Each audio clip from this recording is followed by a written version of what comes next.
Good evening. Thank you all for being here. I hope you're staying safe and warm wherever you may be joining us from this November evening.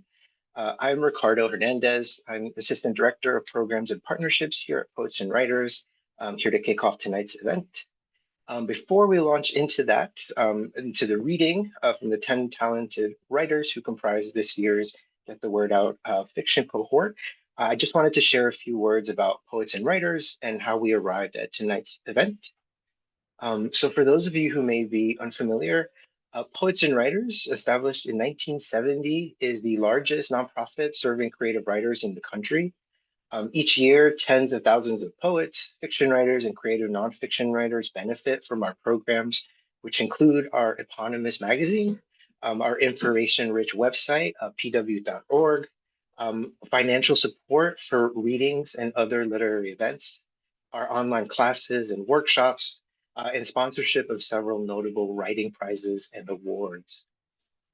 In 2022, we added to our programming with the launch of Get the Word Out, a publicity incubator for early career authors.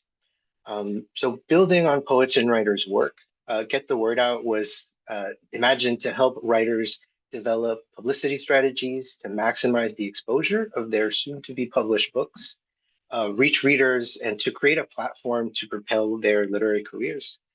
Since its launch, the program has brought together over 60 fellows, representing more than 20 small and independent presses. So over the last 12 weeks, the 10 writers you'll be hearing from this evening conferred each week to strategize publicity for their forthcoming books, learn from visiting authors, publishing and media professionals, including Clavius Natera, Lily Philpott, Namrata Podar, Maura Cheeks, Alejandro Heredia, and Adam Vinkovich. And they also reflected on their publishing journeys, all under the mentorship of Maisie Lim. And it is now my great pleasure to bring to the virtual stage Maisie Lim. Thank you, Ricardo. Thank you, Poets and Writers, for putting on this amazing, important program. Thank you especially to Jared, who is watching in the audience. It's been such a privilege to spend the past 12 weeks with these 10 authors. Whenever I sign onto our Zoom room to give them a workshop on publicizing their books, I always feel like I'm the unfun parent, because I have to drill into these guys like the realities of the publicity machinery, as we call it, which is that there are a lot of books published every week, and the spaces we have to promote them and talk about them are shrinking. Book sales aren't a guarantee nowadays. The state of the world is bad, and that sort of affects whether your book gets covered at all, how it's talked about, etc., etc. And I just have to watch their faces sink throughout the hour and a half that we're on the Zoom. It's rough, but there are also moments that are the total opposite of that. For instance, in our very last session, we had this really successful, amazing guest author come in, just guns blazing. She was all confidence, and she was telling us that we have to go out and get the success that we want. That yes, the work is hard, but we are going to do it. And our books, their books, will eventually find its way to its readers. So with that spirit, I'm asking all of you in the audience, if you have some kind of power, to please use it to support our 10 authors. If you are a freelance writer, please ask for copies of their books, write about these authors. If you're connected to a bookstore, please carry all of their books in your store. If you do events, workshops, classes, book clubs, please have these authors come speak at it. The very least you can do is you can follow their newsletters or their social media, which we'll share on the chat as they read, so they can update you on when their amazing books are coming out. Okay, I will introduce our first reader, Denise. Denise Derya-Brandt's debut novel, Istanbul Dreaming, is forthcoming from She Writes Press in 2026. Denise claims her Turkish language skills can fool tourists, but not taxi drivers. Thank you, Ricardo and Maisie. So I'm just going to start at the beginning of Istanbul Dreaming. Chapter 1, 3 a.m., Turkey, 1958. A barefooted woman running through the lobby at this hour would arouse suspicion, so Ayten forced herself to stop and slip into her shoes, her fingers fumbling with the straps. But she needn't have worried. The lobby was empty except for the snoring man behind the reception desk. She held her breath as she tiptoed past him and pushed through the front door into the cool night air, where she found a parked taxi with the driver asleep inside. She knocked twice on the window, startling the man upright. He blinked several times, adjusted his seat, and motioned for her to enter. The first call to prayer wasn't for a few more hours, so she still had time. After casting a final glance at the hotel entrance behind her, Aitan climbed in. "The bus station, please." The station reeked of exhaust fumes and rotting garbage as Aitan hurried past overflowing and dented tin cans, their contents spilling onto the cracked pavement. She approached a dimly lit window and bought a one-way ticket. Unfortunately, the bus wouldn't depart for another 45 minutes. Her stomach growled, reminding her she hadn't eaten much since yesterday, so she bought a packet of biscuits and a packet of cigarettes from a vendor. She found a bench beneath a flickering light and positioned herself with her back to the wall and her eyes on the bus. She bounced her knee as she cast a sweeping glance around the station. A few workers and early passengers milled around, but none seemed to be watching her. She tore open the biscuits and managed to eat one, despite the tight ball of nerves in her stomach. Then, with trembling hands, she lit a cigarette. It was unusual for a woman to smoke in public, and even more unusual for a woman to be all alone at this hour, but the opinions of strangers were the least of her worries now. After only a few puffs, she stubbed out her cigarette and approached the portly, mustachioed driver standing guard next to his bus. "Is it too early to board?" she asked, displaying her ticket. Conscious of the driver's appraising stare, Aitan cradled her arms around her body. At last, he motioned for her to go inside. She climbed the 3 steps and took her seat by the window. Bus companies rarely sat a man next to a woman traveling alone, so unless another solo woman boarded, she'd have the 2 seats to herself. She bounced her knee again and picked at her cuticles as she waited for the other passengers. She eyed each person who boarded with a spike of panic. Would she be recognized? Would she be questioned? With each passing moment, the weight of her decision descended on her like a heavy fog, and she prayed she wasn't making a terrible mistake. As the bus pulled out of the station, Aitan's shoulders loosened. She retrieved her scarf from her purse and pulled it over her head like a protective blanket and finally tried to rest. There'd be consequences for her actions, God forgive her, but she'd deal with them later. Now it's my pleasure to introduce our next author. Kim Coleman Foote is author of Coleman Hill, named a finalist for the Carol Shields Prize and NAACP Image Award, among others. Her second novel, Saltwater Sister, forthcoming in 2027 from Sarah Jessica Parker's imprint at Zando, explores the slave trade and reparations and is set mostly in Ghana. Kim's alter ego, Kimi Kimiana, is a pink-haired singer, dancer, guitarist for an imaginary Congolese band.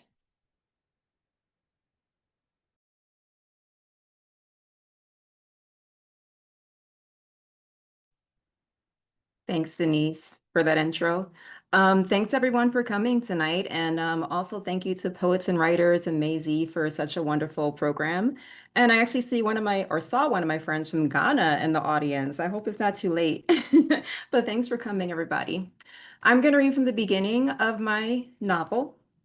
And the setting is West Africa in the 1740s. It was time to run again. Bajwa lost her breath, seeing the silk cotton tree at Kumasi Market, the one used for the fiercest captives. Shackled to it that morning were 4 rows deep of scowling, brawny men, soldiers likely, and prisoners of war. But it was a sole woman among them, nearly as muscular but petite, who made Bajwa prickle with sweat. Bajwa spun away, hoping she hadn't been seen. Memories flooded her thoughts, scenes she tried hard to forget the past 3 months. Her mother's and sister's pretty smiles, her father's deep, infectious laugh. The market's usual din suddenly came at her like the booms of sampled muskets, the voices of merchants and customers haggling, the wailing of infants tied to their mothers' backs, the baaing of goats and squawking of chickens. Feeling like a drowning swimmer, Bajwa wanted to clutch the nearest person to stay afloat, and as far as the eye could see, there were plenty in that enormous open-air market. Her latest overseer, Pakwesi, stood a pace away, along with his guards and porters, but not one of those people could save her. Fear surged up from Bajwa's stomach as Pakwesi smirked at the tree. Like many traders, he loved starting there. War prisoners were a hassle to transport, but the brothel on the coast paid top price for strong and spirited men. As Pakwesi started an inquiry with the merchant, though, Bajwa felt her heartbeat settling. He would be a fool to choose Ajwa, she thought. And Pakwesi was no fool. A shrewd trader for over a decade, he should know the brothel would hesitate to buy her. The brothel preferred docile women, and Ajwa's physique and defiant manner suggested nothing of the sort. Then there was her cracked front tooth, which gave her the look of a killer fish. When Bajwa heard Pakwesi request the first row of captives, which included Ajwa, she darted in front of him, her throat dry. She gestured to the stall across the aisle, hoping to divert his attention.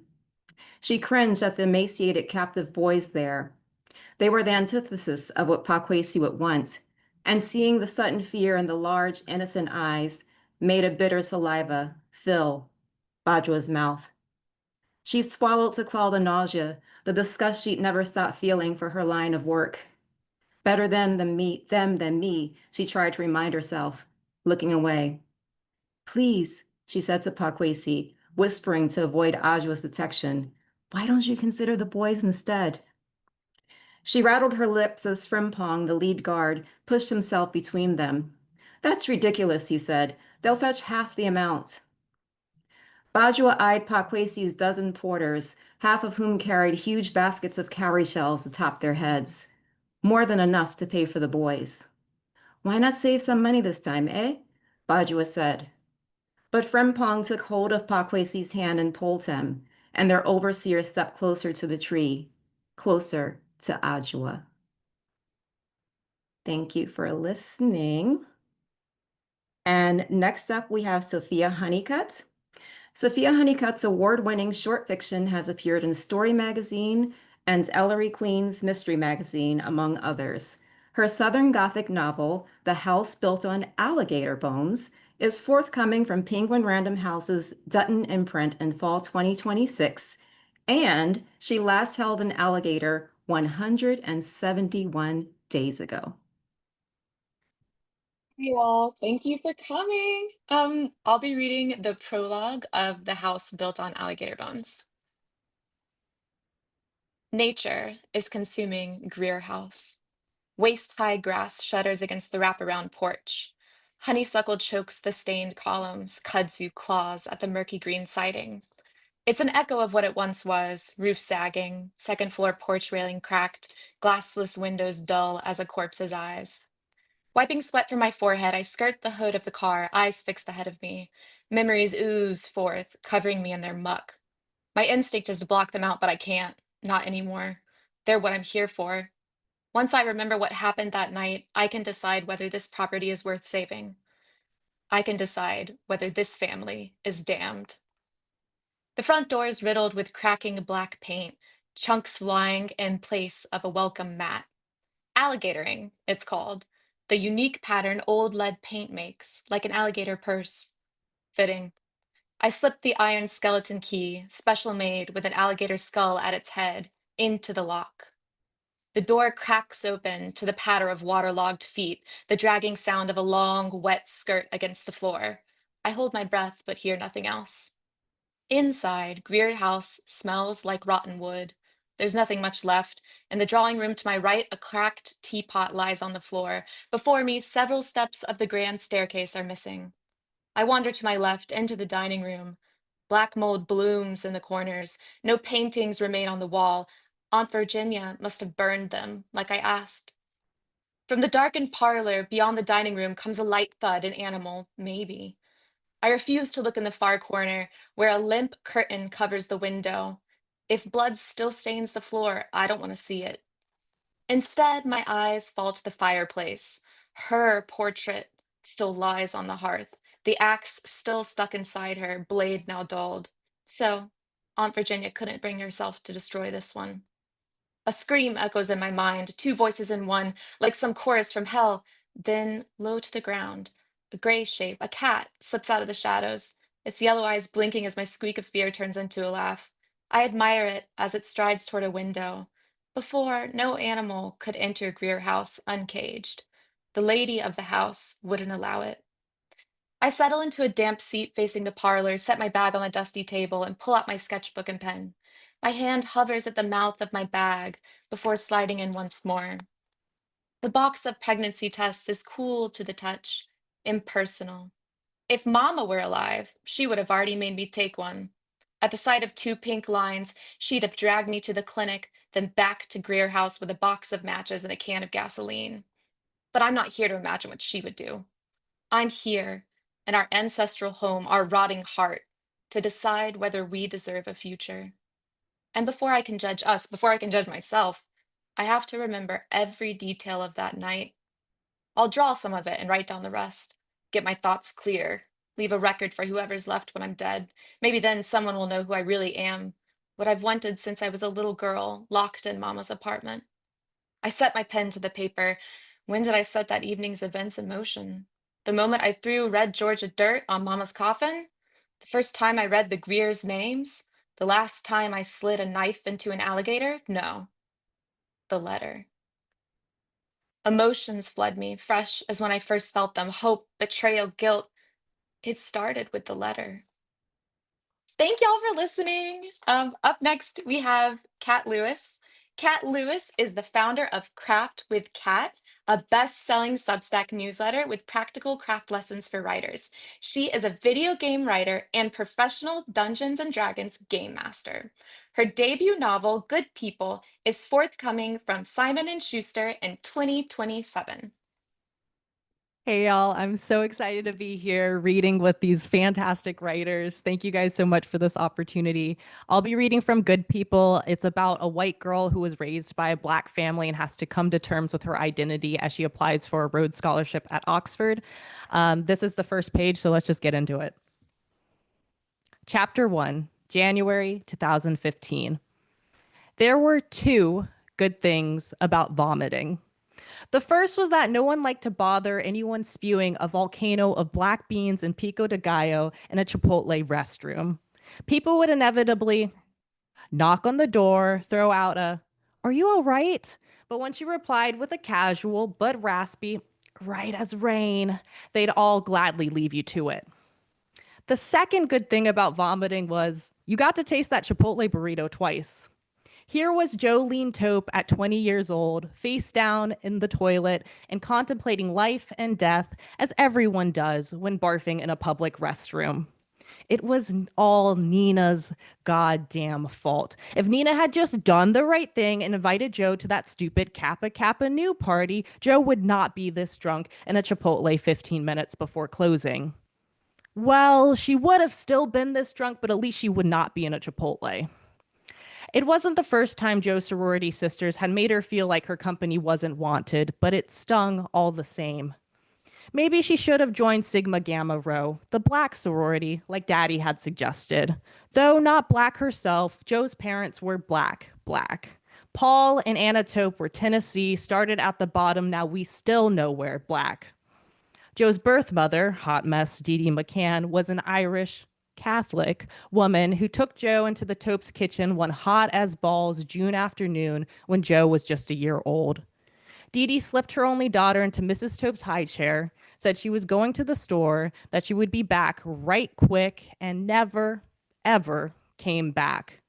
This was how the Topes adopted a freckled up white baby with nappy-ass red hair and eyes the color of collard greens.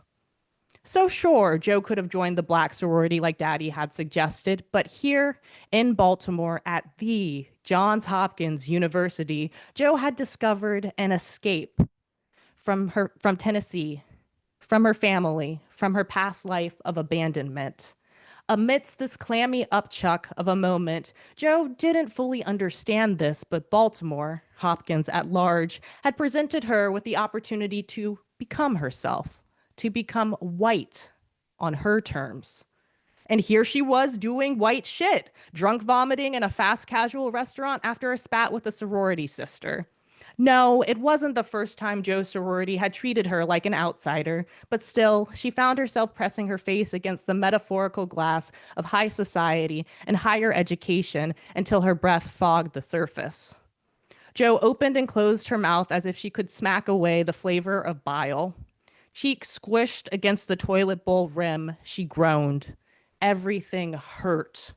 She mouthed a prayer to every higher being she had ever heard of, none of which she believed in, and begged them to smite her where she lay, sprawled over a public toilet as if it were her crucifix. Thank you guys so much. Next up, we have Raj Mughopadhyay. Raj's debut novel, Chitra Demands to Go Home, is forthcoming from Modern Artist Press in 2026. Raj thanks the Netflix television show Never Have I Ever for jumpstarting her fiction career. Please welcome Raj. Thank you, Kat. Thank you so much. Oh my God, that's such a hard act to follow. Hello, everyone. Thank you for making the time for today. I'm going to start reading towards the end of chapter 1. You're going to get to meet Chitra, who's the main character of the novel. She's a 75-year-old woman. And you're going to get to meet Jasmine, who's an aide at the assisted living facility where Chitra is at. Winter had already made its slow retreat, and hope bloomed in Chitra's heart. Today, she just knew it, was when Pradosh, the sweeter and more dutiful of her two sons, was going to utter the magical words, "Let's get you home." "Is there anything you need before I go?" Jasmine asked. Chitra impatiently shook her head, eager to get started with the main event of the day. Jasmine pulled the power wheelchair forward and helped Chitra maneuver herself into it. Then Jasmine folded up the walker and leaned it against the wall. Ensconced in her motorized throne and feeling closer to her departure from this wretched place, Chitra now threw a faint gesture of generosity towards Jasmine. She looked over and said, "Bye." Jasmine gave her a surprised look and then a warm smile. "See you later," she said before leaving Chitra's room. Chitra adjusted her wheelchair to position herself in front of the chest of drawers. On top of the chest, Chitra had small framed photos of her family and images of Durga, Ganesh, Rabindranath Tagore, and Sri Ramakrishna. They were all crammed alongside bottles and tubes of medication, face lotion, hand cream, and Chanel No. 5.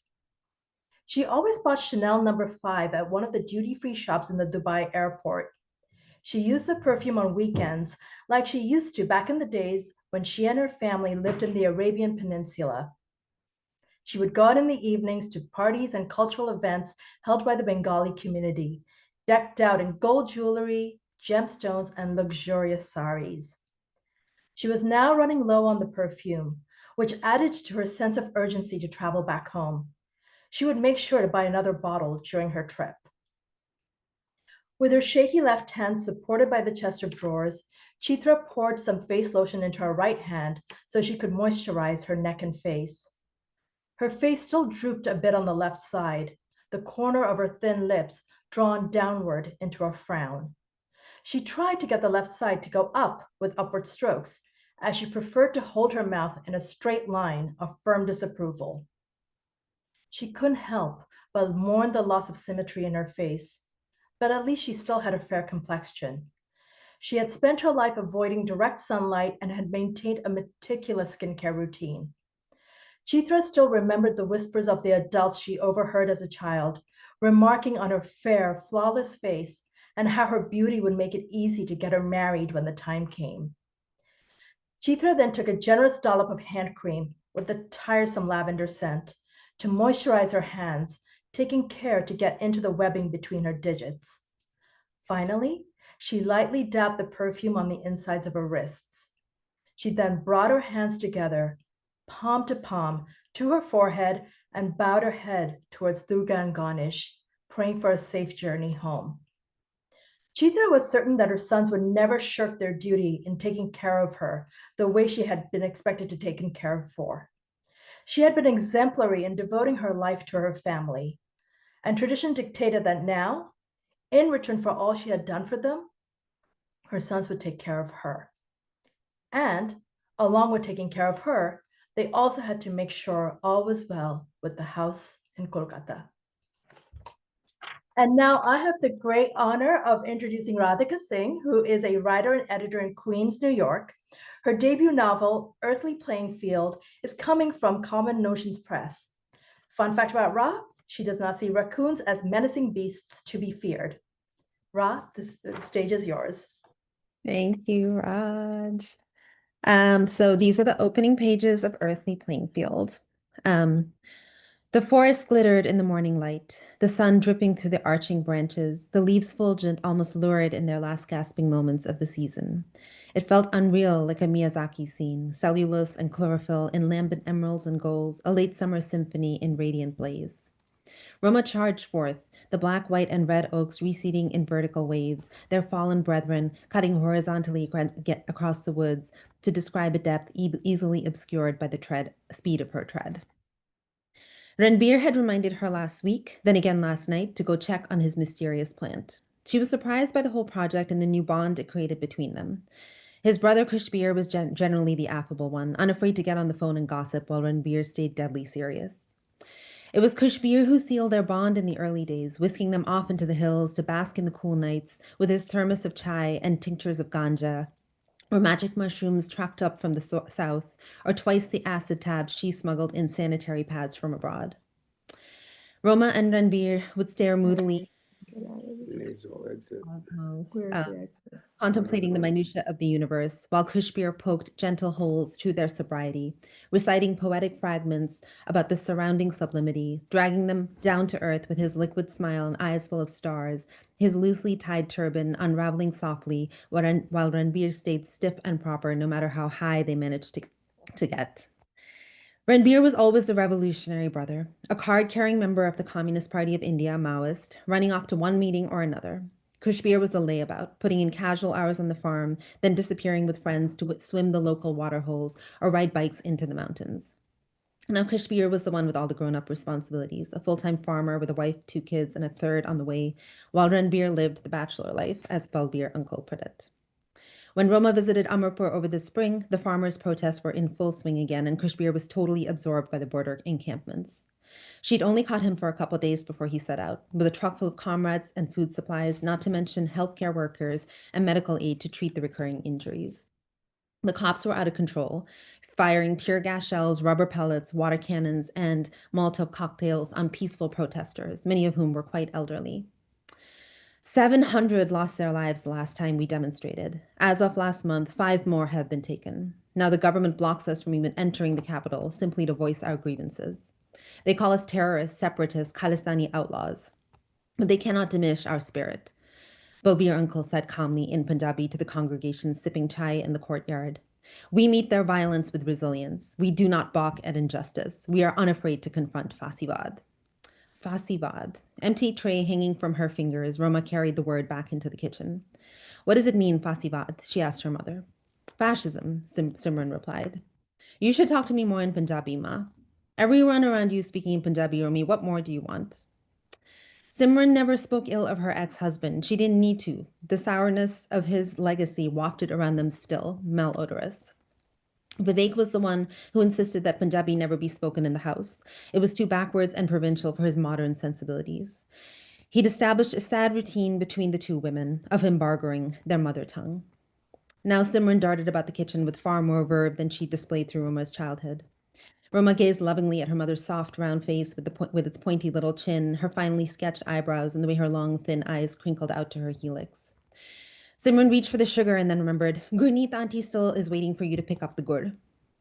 Roma stiffened involuntarily. Why did her mother insist on these tawdry entanglements? Gurneet auntie just wants me to marry her neighbor, Ma. Tell her no, tell her I'm not here. I'm the one who offered, Romy. She just wants to see you. No need to be so uppity. There was no way Simran offered Roma up out of the blue. Gurneet auntie was an insistent lady and quite expert at manipulating Simran. Roma cut her eyes. Ma, are you really trying to embroil me in some arranged marriage plot? You, of all people, should know better. She instantly regretted the words. Obviously, she wasn't going to marry Gurneet auntie's perfectly amiable widow or neighbor. What was this dreadful Amriki habit of lashing out, hitting at her mother's vulnerabilities just because she knew them so well? Roma, Simran said firmly, drying her hands on a towel. It's just a formality. It's the way our society works here. You can't just waltz in and out like a princess. When you need something, these are the people who will be there for you. Please do not sass with me. Roma smiled at the Indo-Caribbean inflection coloring the last phrase. What is so funny? Simran asked warningly. Can't take the queens out of you, Ma.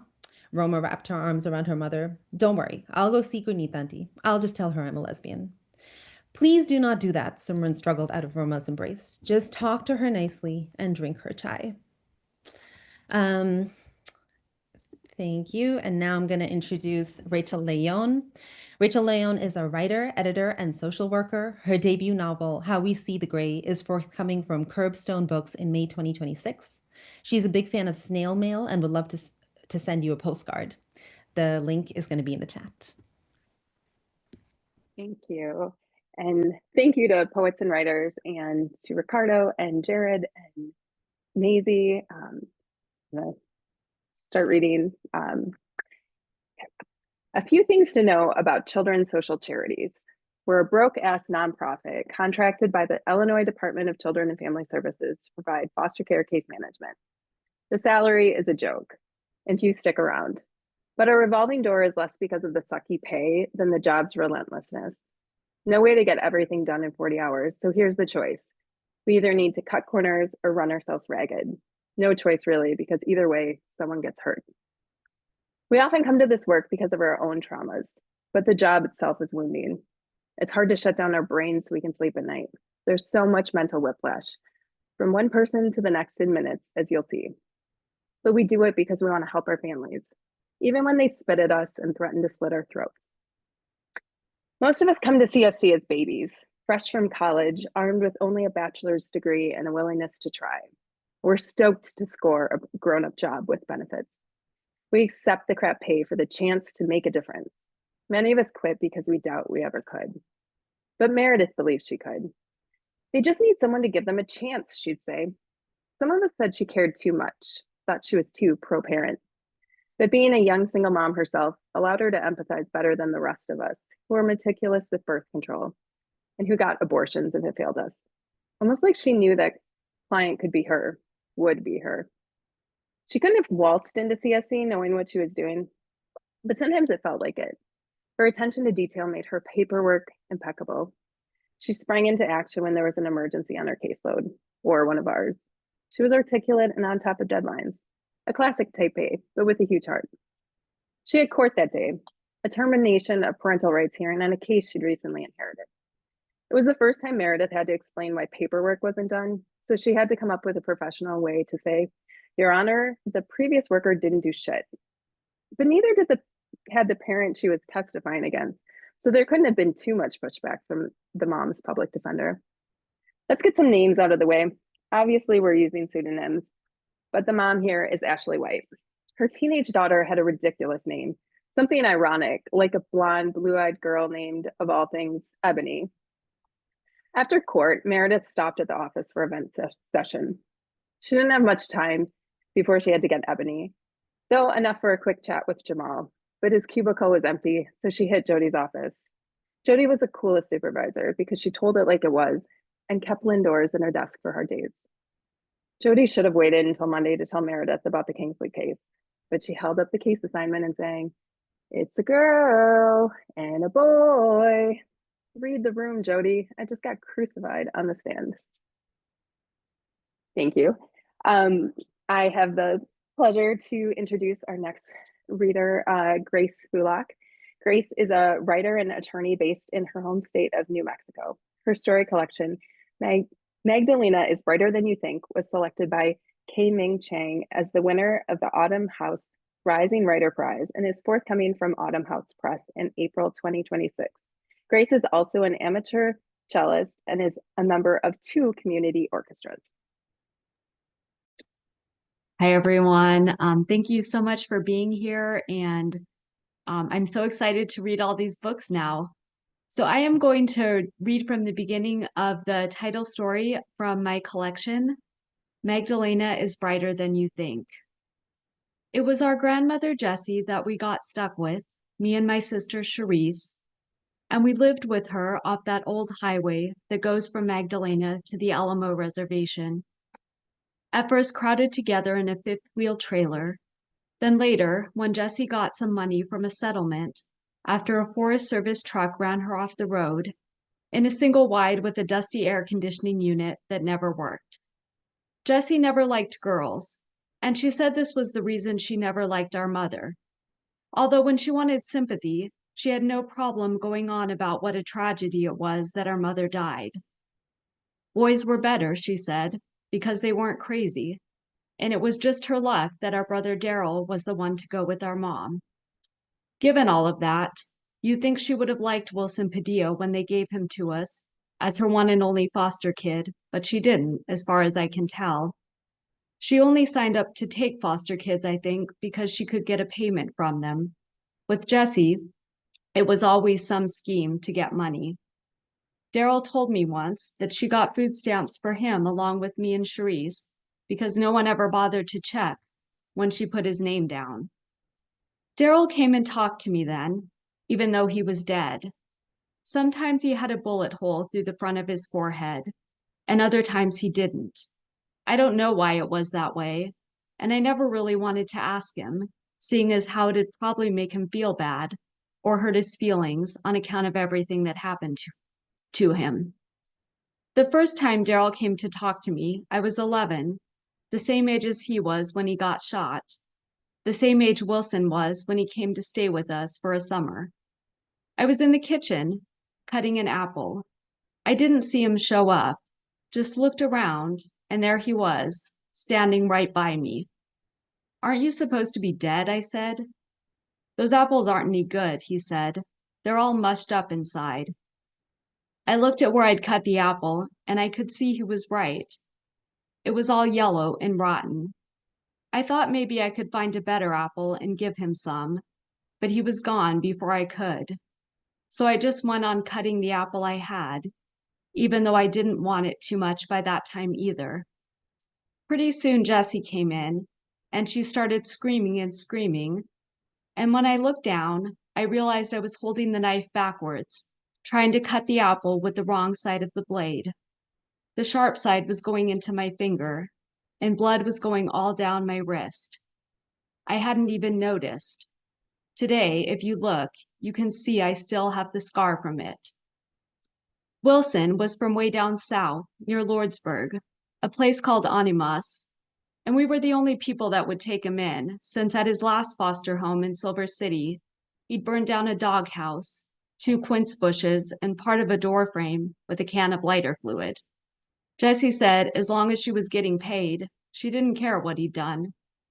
While the social worker was pushing Wilson through the front door, she told us his dad was in prison in Texas for running guns, and his mom had killed herself in front of Wilson with a plastic zip tie around her neck. Wilson didn't look like anything when she said this. He didn't look like he even heard.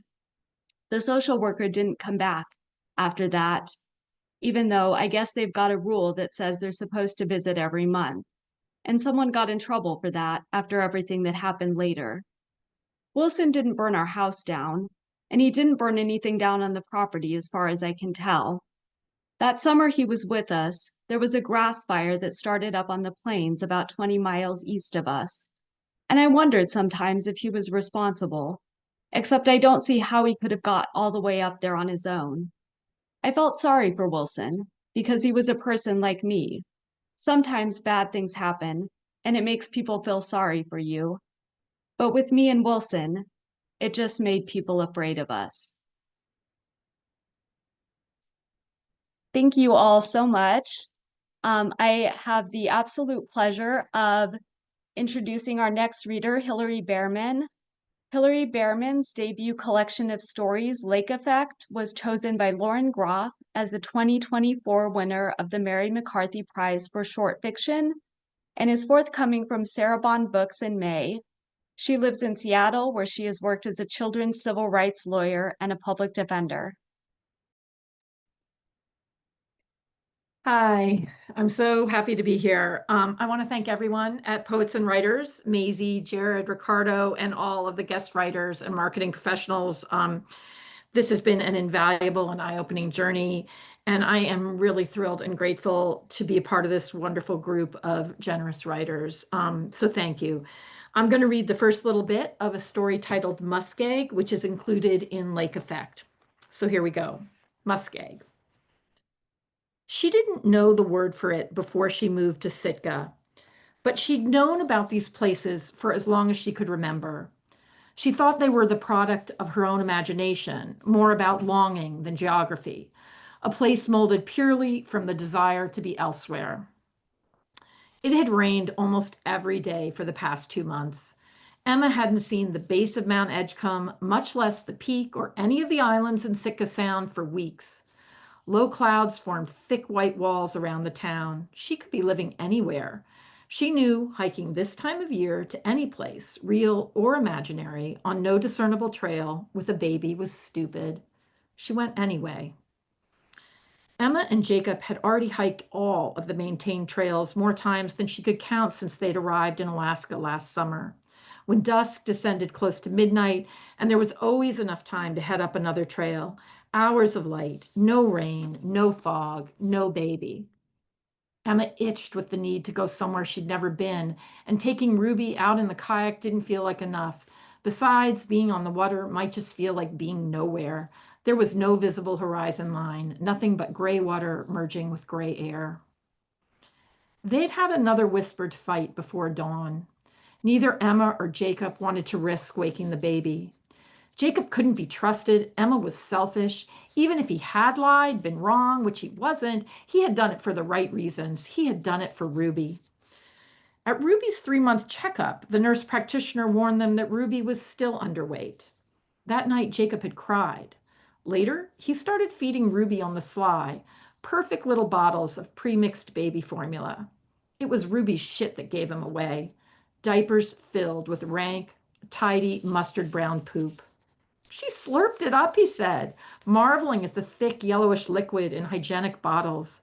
Such an efficient nutritional delivery system, so much better than Emma's puny, cracked nipples. Ruby woke up anyway, no longer sated into extended slumber by the magic bottles of formula. Emma tried to get her to nurse. She kept turning her head toward Jacob, pulling and stretching Emma's nipple until it slipped out of her mouth, leaving a wasted trail of pale, watering breast milk across her cheek. 6 o'clock, and it was still middle of the night dark. Jacob rushed around the cramped kitchen. Shit, Emma, I'm going to be late again. With her free hand, Emma shoved the keys to her precious Toyota across the table. Go ahead, take my truck. She wanted him gone. Without the truck, Emma would have to walk miles down the paved road that spread 2 tendril lanes out on either side of town, and even more on the gravel logging road, searching for the start of the route. She didn't care. It was still dark when she left the house, with Ruby strapped to her chest. Walking the road took longer than she thought. When she got to the break in the trees, it was almost 10. Someone had tied a thin orange plastic ribbon on a spiny branch to signal the way. It was the first good sign. She was on the right path. She scrambled off the road into the drainage ditch and up the other side into the dense underbrush. Thank you. It is my total pleasure to introduce our last but wonderful reader, Diana Shin, who's also, I think, a neighbor fairly close to me. Diana's debut collection of short stories, Book of Exemplary Women, comes out with Yes Yes Books this December. She lives in Seattle, but grew up in Minneapolis. Her collection includes stories from other places she's lived, including Chicago, Beijing, and Missoula. Please welcome Diana. Thank you. Thank you all for being here and for just these last few weeks of conversation and camaraderie. It's made such a difference for me. Thank you for Poets and Writers for running this program, and it's just amazing to hear everyone's work today. I will be reading from a segment of a short story, We Live Like Astronauts, which is about written around the time I moved to Seattle. Carson searched the internet and ordered 6 air plants. They sit with roots exposed inside clear glass eggshells, green ferns crinkled like a bad perm job, and succulents shaped like roses. We hang 2 of them from the curtain rods and the rest from hooks on the ceilings. There is a crack in the corner of the ceiling, and sometimes bits of plaster rain down on our bedroom, living room, dining room. This studio is all of the above. 3 for 1, we call it. Plenty of room for two. The trick to living in a small square footage is to embrace your vertical space. What you don't have in length and width, you make up for in height. Multiply it up, and that's how you get volume. In addition to the air plants, we buy floating shelves and hanging lights. We line up our knives on a magnetic strip and glue more magnets to the back of our spice tins so they can sit against the fridge. This is utility. If we had a ladder, we would build bookshelves along the upper edge of our walls. It would feel like we lived at the very bottom of a tall library, and we were very small. I lost 3 boxes of books to the US Postal Service. Somewhere in Iowa or Montana or Idaho are my copies of Jane Eyre, Moby and the Complete Austen. I like to think that they arrived on the doorstep of an unsuspecting teen girl growing up in the Bible Belt, someone who has read only the God-breathed words of Christ. I picture my books emanating the warm glow of untapped temptation. In reality, they are probably still stacked in their boxes, buried underneath other boxes in a dank and unlit storage unit, a department of lost dreams. I imagine them cold and water damaged, shriveled pages starving for the touch of fingertips. Carson tells me to look on the bright side. He is a firm believer in the bright side, which is one of the reasons why I love him and why I am willing to move across the country to be with him. He says that now we have fewer things to get rid of. The other trick to living in a small space is to just get rid of your things. Kick your habit of mindless consumerism. Don't let your possessions possess you. Back in Iowa City, I lived with my aunt in her duplex 3 blocks from campus. Move west with me, Carson had said, while we sat around her mahogany drop-leaf table eating spaghetti and meatballs from mango wood pottery barn plates. I'll teach you how to glissade. That's French for sliding down mountains on your ass. What would I do up there after sliding down all those mountains? You could do anything. What would you do here? I didn't answer. He took my hand. In Seattle, there's no winter, and no cornfields either. There are mountains and islands and fields of raspberries. Come on, take a bet on me. I realized he was serious. We celebrated by rolling across a sheepskin rug, almost knocking over an antique standing birdcage. My aunt has no birds, only bird cages. She is an example of someone Carson would describe as possessed by her possessions. She owns 3 sets of china, 2 leather couches, and 6 empty bird cages. Here in Seattle, we have none of those things, but we have each other and we have our air plants. Carson says that this is plenty. We don't need to be loaded down with books. We have library cards. It can also be said that I love Carson in spite of his bright side. One of the things you have to prepare for when you move into a small space with someone you love is the possibility or absolute certainty that you will fight. Here are some of the things we might fight about. Closet space. Washing dishes and whether said washed dishes are verifiably clean. The number of days post-expiration date that milk is safe to drink. Curtains versus blinds. Headache remedies. How fruit flies breed. Carson and I could have fought about any one of those things, but we have worked through all of them by using I statements, compromise, and negative feedback loops that de-escalate emotional tension in a positive way. What we do fight about is more difficult to define. It springs up from somewhere unknown and discolors everything that has come before. Are we only pretending to be nice? I ask. I don't know what you're talking about. We're going to be late. I put on one shoe but pause in front of the other. If you don't want me to go, you shouldn't feel the need to invite me. Do you not want to go? He asks, and then continues. Why wouldn't you want to go? The party's on a boat. Carson is thinking about balloons and beer and a boat full of friends. I am thinking about seasickness and silent looks and the lack of walls and exits. You really don't want to go? He asks. We are entering a positive feedback loop which aggravates emotional distress in a negative way so that emotions grow further distressed. I kick the shoe off my feet. I just want to be with people who love me before they love you. My friends do love you. Should they love you more? So what? They've known me longer. I just want someone who's on my side, I say. Since when are we picking sides? I don't know. I'm confused because suddenly we are standing on opposite sides. He crosses his arms. Why would we need to pick sides? I think of an earthquake, a plague, a kickball game. Who would pick me to be on their side if the earth cracked open beneath our feet? I'll stop there and turn it back to Maisie.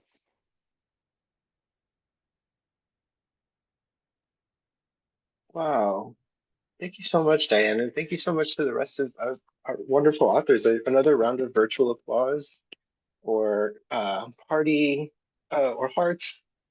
Just wanted to uh, give a little space for that. Thank you all again for your time, your generosity to our authors. I'm going to wind down the evening very neatly here with just 3 items to keep in mind. First, to echo what Maisie said at the top of the evening, there are so many ways to support these authors, pre-order their books, order their books.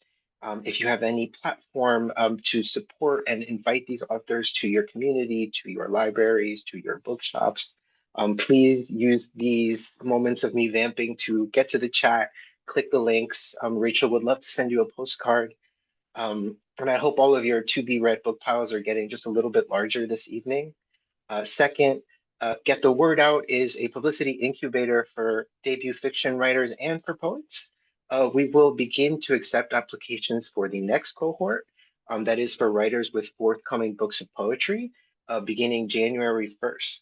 If you opted to sign up for our weekly update newsletter when you registered, you're ahead of the curve and you'll be reminded as that date approaches.